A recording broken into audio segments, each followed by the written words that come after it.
back to another edition of the Pagcast. I'm your host, Michael Pagani, joined alongside Portland Winterhawks defenseman Luca Cagnoni. Luca, welcome to the Pagcast. Thank you again for coming on. Yeah, of course. Glad to be here. How have you been doing recently? Really good. After a couple of good games coming from this weekend, two against Seattle. Obviously, that's our rival, so those feel good to get like 4 points out of. Well, you guys finished this 3-3 with a maximum of 6 points. Talk to me how big of a statement, that has been for the team. Yeah, obviously it's huge for us, especially against Seattle too. They're one of the top teams this year, and they kicked us out of playoffs last year, so it was more of a revenge type of game. I thought we handled it really well, and we got our 6 points. Do your juices get flowing more when it is against Seattle, like you mentioned, that rivalry type game? Yeah, I think so. Like Friday nights in the VMC, it was packed, so it's hard not to get up for those games. And obviously, Seattle's always loud and they hate us, so it's pretty easy to get up for those games. It didn't, the end of the weekend didn't come easy for you guys. You had a shootout win against the Spokane Chiefs, finishing that game, 8-7. I'm pretty sure you guys were playing 3-on-3 during the whole game. Yeah, it was a pretty crazy game. I mean, back and forth a lot. We had a hot start at the beginning, but there's no easy games in this league, and obviously that showed. The next game is against the Victoria Royals. What's the game plan going into that? I think it's just the same as we always go into. Good mindset. We have our game plan that Mike gives us, and we're just gonna follow that and hopefully come into the weekend with 4 points. I want to get into your story of who you are. I guess starting with who was your biggest influence to get into hockey? Uh Honestly, I think it was more like my dad. Ever since I think I started when I was like 2 years old, and I would just go to like free skates. And one day I was just like, I'm actually gonna try today, and I kind of just loved it from there on. So yeah, It, obviously it he's was a just big that part. day, I was just gonna try Yeah, today. The other yeah, days I was going like 25%, but now I'm gonna go 100. yeah. That's amazing. And it seemed like just from then on, it was this is the WHL star that you're gonna turn yourself into. Oh yeah. I mean, there was a lot of ups and downs getting here, but I think obviously I'm super glad to be here, and obviously like the opportunity that the Winterhawks gave me is unmatched anywhere. Growing up in Burnaby, did you end up becoming a Canucks fan? Uh yeah, a little bit. I mean, it's hard to be a Canucks fan sometimes, but Yeah. I mean, obviously it's hometown team, and they had a couple good runs, so they're a fun team to watch. Especially this year, they got a couple young stars. But I mean, I'm always be a Canucks fan. Always a Canucks fan at heart. Yeah, Talking about your career, you played with the Burnaby Winter Club in minor hockey. How did they help with your development? yeah, they're a great organization. Especially, I think it was my bantam year, my draft year. Obviously, like that was a huge year for me, just because my coach Leland Mack gave me the opportunity to like be offensive, and that kind of gave me the go. And obviously, that's kind of like transformed my game to being like that offensive defenseman. So huge like shout out to him. Like he kind of like got me here in a way. Well, that's amazing because, we never really give many thanks to those coaches who really, like, I guess, unlock our offensive abilities, like you mentioned. Yeah, like they, especially him, he did such a great job with me, and just like the skills that we would do at practice was like I probably couldn't got the development anywhere else. How did they make sure that you got ready for the WHL? Yeah, they always made sure that like our body, like we knew how to hit, we knew how to take hits, and obviously like the skill of WHL is unreal, right? You have some of the best players, so making sure that you can keep up is obviously a big thing, and I think they did a great job with that. Tell me about how big of a jump was it from the BWC to the Dub? Obviously, it's huge, especially going into from U18. We only played a couple games, then going to the bubble here. Like it's a whole nother pace of game, just like how it is from here to pro. So I think it's it's uh it's a bit nerve wracking at the beginning, but like once you get used to it, you kind of get your legs going. Then you get normal. You got to trust yourself. Yeah, it's all about trust. Was it weird playing your first WHL game in that bubble? Yeah, it was. It really was, and there's no fans there. It's like dead quiet all the way up, and then the only really noise you hear is when somebody scores. So Exactly. it is a very weird first game, but it's kind of nice just to get those ones out of the way. What was that whole experience like for you? Because you were just a rookie at that point. Yeah, obviously it was a weird time going in there. I think when I first got there, like we had to quarantine at our billet houses for like 7 days, and that was like kind of like hell because we couldn't do anything. Oh, But then exactly. once we got out of that, then we started practicing. You know, all the guys like we couldn't really get together, but the rink we get together, and then that was kind of like when it started to get like felt like more like a normal season. But obviously, not having fans or any of that was a little disappointing. How did you keep yourself busy on your off days? Oh, honestly, that was a lot of just recovery and sleeping, I would say. Yeah, Yeah, I would assume so. I mean, the weekend would be tough with the games, then you have practices, right? So yeah, I guess, yeah, recovery is everything. I was talking with some other players and they're saying that they brought like their video game consoles with them. yeah. I did have my PS4 with me. That kind of saved me a little bit. Because I mean, I would have been driven insane if I didn't have my PS4 at the time with me. I would have just been like, what the hell? Like, what am I supposed to do? Yeah. Did you so like what games do you play? Are you a big Chell guy or no? I played Chell with my little billet brother. You know, but I honestly I only have my console here this year. Just not really too big into video games, but if I ever need to beat him, I'll always play him. Always dominating him, eh? Yeah. You had your first really big season last year, 21-22, scoring 36 points in 63 games. What clicked for you offensively that season? I think a lot of it is just confidence. Like the coaching staff gave me a lot of confidence to be jumping in the rush, which is like the kind of game that we play is a lot of getting our D's in the rush and activating. And they kind of gave me the go with that. So I kind of just took advantage of that. And obviously playing the right way kind of led to points. So yeah. It also saw you get some power play time being a second year defenseman with around only 10 games up to that point. How does that speak to your maturity? Yeah, obviously it kind of showed that they trusted me there, which obviously just gave me more confidence in my game. And I thought that like it was big for this year when I'm do running like the first power play. Like I feel like if I didn't have that, it'd be a lot harder to get used to it. But now it's a little bit of a smaller transition than if I wasn't on it. So I'm glad that they gave me the opportunity to take that. When you were first on the power play there, speaking in the same season, did they run a two defenseman set or were you the only D out there? Uh, I was the only D out there. I was on power play too. Obviously, he had an like unbelievable year that year on power play Yeah. once. But so I just kind of I learned from him, and now I'm just hoping to take that role on. You're taking the torch from him. Yeah, How do you remember your first WHL goal? Do you remember how you scored it?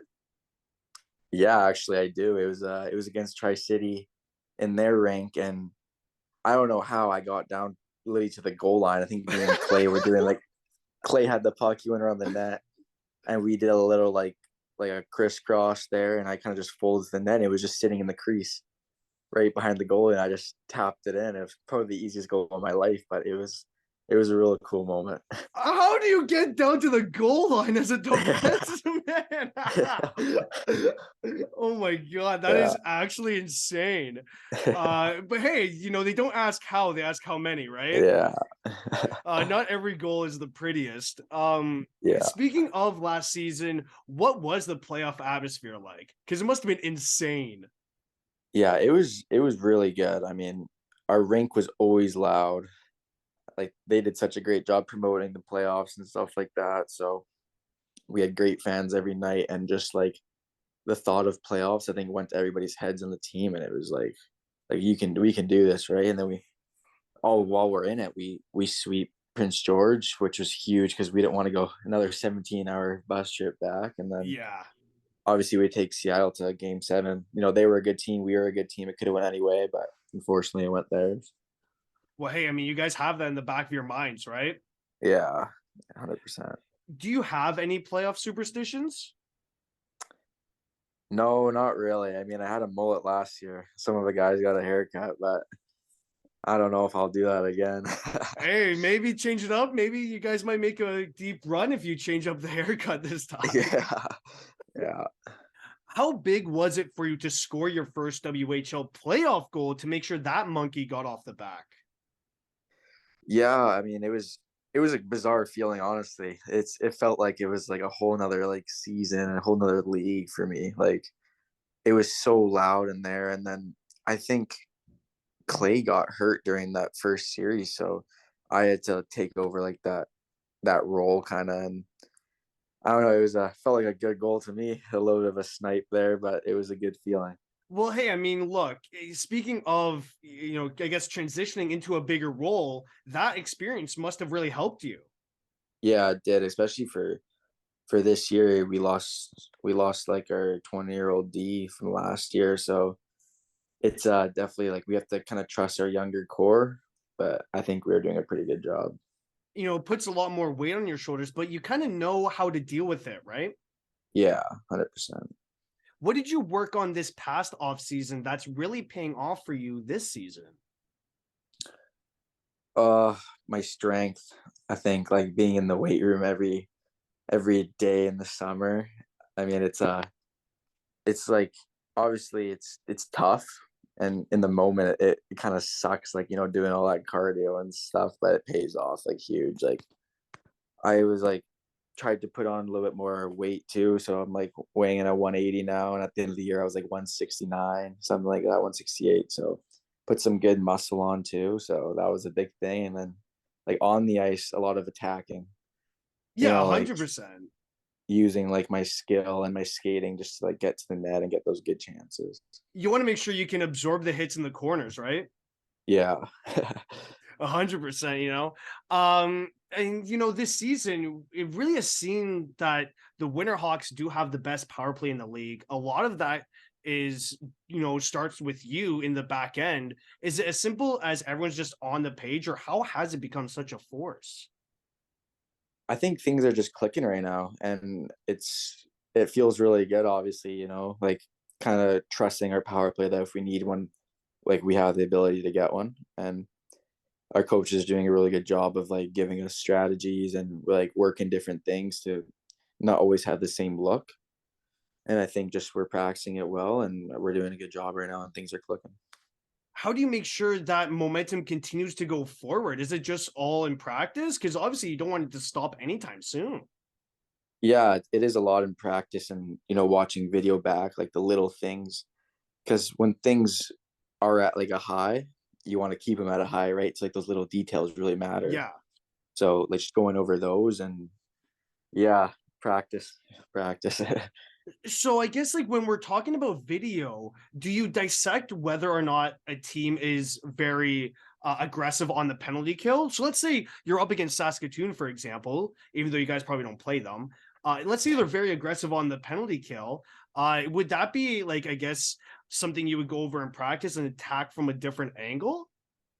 Yeah, a bit. Like we know who we're playing, Yeah. and then obviously we'd have to. Sometimes we change something, sometimes we don't. And yeah, we kind of just listen to our coaches because they know best, right? They do all the research on the other teams and You stuff. guys just go out and perform. You have the easy job. Yeah. What's your game day routine like? Oh, we go to the rink.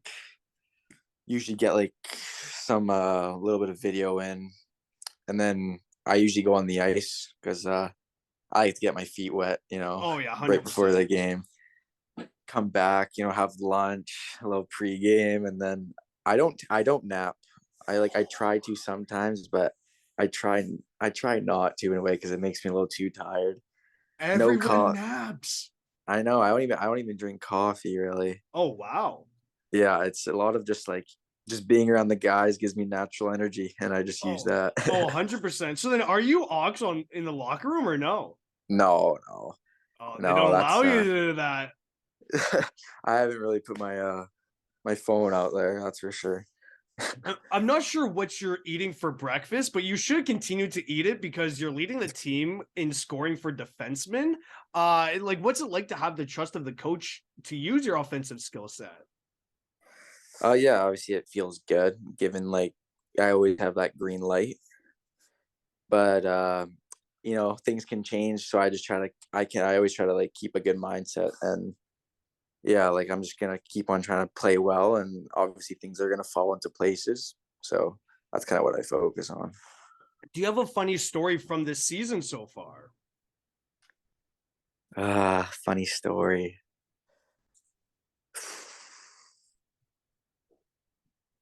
No, I don't think so. Not really. I mean, there's little things that are funny, but not like a good story. Not yet. Not yet, at least. Hopefully, though, down the line, you do Yeah. get something funny there. Have you played in any teddy bear toss games so far? Because those are my favorite games of CHL. Yeah, I played one last year. That was my I think Robbie scored that one. It was pretty cool. I got hit in the head like, with a couple teddy bears, but Oh my god. yeah. They were definitely aiming for you. Yeah, yeah, we were all in a big pile because we all go on the ice there when we score. So I don't know. There's so many teddy bears. Like it was hard to skate around, honestly. Was that your first ever teddy bear toss game? Yeah, that Oh was. my god. That must have just been chaos. Yeah. That's hilarious. And I guess this summer it's big for you. You're a draft prospect. How is this season helping you prepare for it? Yeah, I think a lot of it is just learning from others too, because we have some guys that go to NHL camps and stuff like that. And you see when they come back, they look like a new player sometimes, which is kind of like you have to see that and you have to learn from that.